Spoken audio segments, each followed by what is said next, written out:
Assalamualaikum warahmatullahi wabarakatuh. Kami dari kelompok 3 ingin mempresentasikan tentang perencanaan kinerja. Adapun kelompok kami, saya sendiri sebagai moderator Muhammad Irfani, yaitu ada juga teman saya yang pertama Nanda Sukuni, Eka Ramayati Saputri, Fa'ail Musa, Ahmad Ali, Ridus Mandaru. Assalamualaikum warahmatullahi wabarakatuh. Baik, di sini saya sebagai moderator memandu presentasi pada hari ini. Adapun pemateri yang akan menyampaikan ini yaitu Eka Ramayati Saputri. Saya persilakan. Baik, terima kasih kepada moderator atas waktu yang diberikan kepada saya.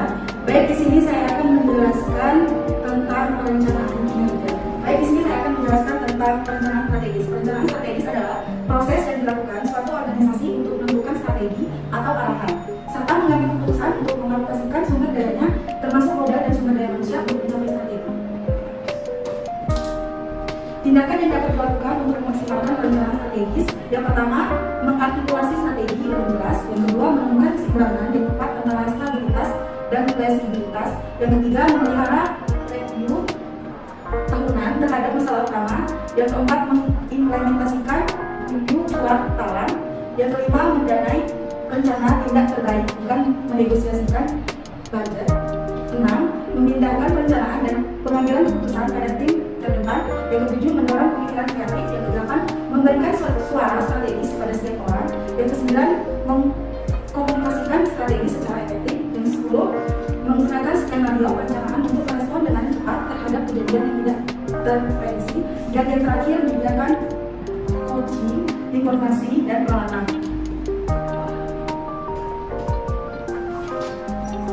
Selanjutnya, tujuan dan sasaran kinerja. Tujuan kinerja adalah menyesuaikan harapan kinerja individual dengan tujuan organisasi. Kesesuaian antara pola pencapaian tujuan individu dengan tujuan organisasi akan mampu mewujudkan kinerja yang baik. Pada dasarnya, terdapat banyak tujuan dalam suatu organisasi. Tujuan tersebut dapat dinyatakan dalam berbagai tindakan, di mana tujuan pada jenjang di atasnya menjadi acuan bagi tingkat di bawahnya. Tujuan tingkat bawah memberikan kontribusi bagi pencapaian tujuan jenjang di atasnya.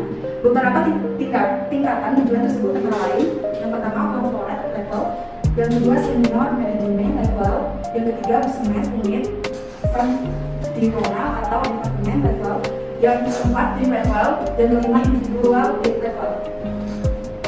Selanjutnya, sasaran kinerja. Sasaran kinerja merupakan suatu pernyataan secara spesifik yang menjelaskan hasil yang harus dicapai, kapan dan oleh siapa sasaran yang ingin dicapai tersebut terselesaikan. Sifatnya dapat dihitung, prestasi yang dapat diamati dan dapat diukur. Sebagai sasaran, suatu kinerja mencakup unsur-unsur diantaranya: yang pertama, the performance; yang kedua, the action atau performance; yang ketiga, time management; yang keempat, evaluation method; yang kelima, the values. Selanjutnya, kesepakatan kinerja. Kesepakatan kinerja merupakan kontrak kinerja antara pekerja dengan manajer, yang disebut sebagai personal kontrak antara manajer dan pekerja harus sepakat tentang tujuan dan sasaran yang hendak dicapai dan menjadi komitmen untuk menjalankannya. Kontrak kinerja merupakan dasar penting untuk melakukan penilaian terhadap kinerja kerja. Kesepakatan kinerja juga dikenal sebagai perjanjian kinerja, menetapkan pengharapan dan pekerjaan yang harus dilakukan, hasil yang harus dicapai, dan atribut keahlian, pengetahuan, dan kepiawaian serta kompetensi yang diperlukan untuk mencapai hasil tersebut. Juga mengidentifikasikan ukuran-ukuran yang harus dicapai untuk memantau, mengevaluasi, dan menilai kinerja. Selanjutnya, perencanaan kinerja. Perencanaan kinerja merupakan proses di mana pekerja dan manajer bekerja bersama merencanakan apa yang harus dilakukan pekerja serta memudahkan, mendefinisikan bagaimana kinerja harus diukur, mengidentifikasi dan merencanakan mengatasi hambatan dan mendapatkan saling pengertian tentang pekerjaan. Yang pertama, tujuan perencanaan kinerja. Perencanaan adalah jalan atau cara untuk mengaplikasi dan merekam perubahan. Selanjutnya, perencanaan juga dapat menghindari atau setidak-tidaknya memperkecil tumpang tindih dan pemborosan. Perencanaan menetapkan tujuan-tujuan dan standar-standar yang akan digunakan untuk memudahkan pengemasan.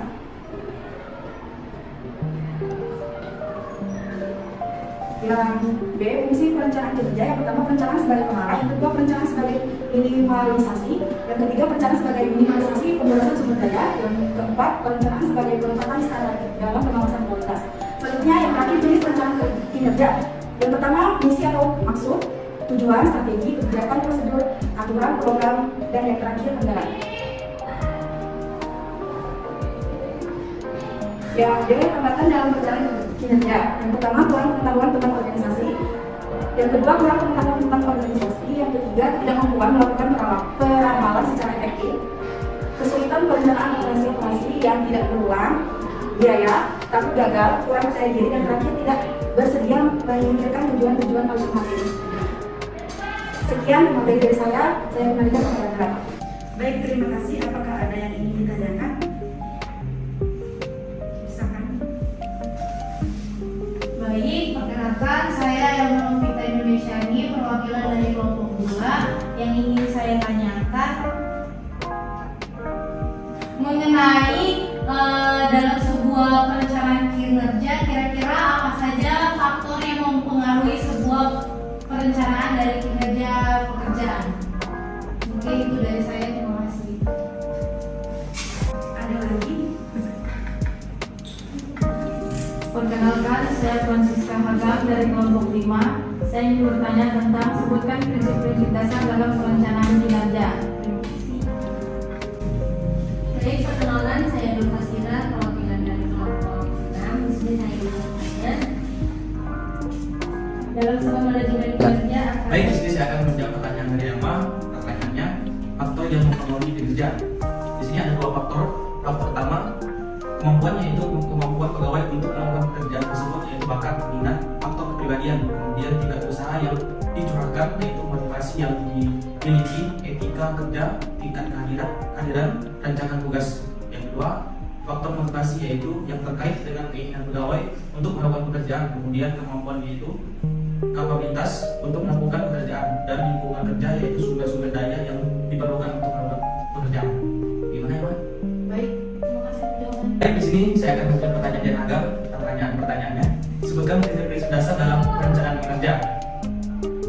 Adapun prinsip dasar perencanaan kinerja sebuah organisasi atau perusahaan antara lain: yang pertama, menghargai kejujuran; kedua, melakukan pelayanan; ketiga, memiliki tanggung jawab; keempat, dirasakan seperti pemain; kelima, terdapat perasaan kasihan; keenam, terdapat perumusan tujuan; yang keenam, terdapat konsensus dan kerjasama; yang ketujuh, sifatnya berkelanjutan; yang kedelapan, terjadi komunikasi dua arah; yang kesembilan, oleh umpan balik. Gimana? Senang. Baik, di sini saya akan menjawab pertanyaannya Ira. Pertanyaannya, dalam sebuah manajemen kinerja, apa saja yang perlu diperlukan agar dapat mencapai kinerja yang maksimal? Jawabannya, yang pertama, melakukan evaluasi kinerja lebih sering, tidak hanya sekali atau dua kali dalam setahun, namun beberapa kali. Yang kedua, menggunakan OKR untuk menyelaraskan standar pencapaian pribadi dengan tujuan perusahaan secara keseluruhan. Yang ketiga, mengembangkan sistem feedback secara mingguan agar monitoring bisa lebih efektif. Yang keempat, menjadikan manajer sebagai pengajar atau memberi latihan terhadap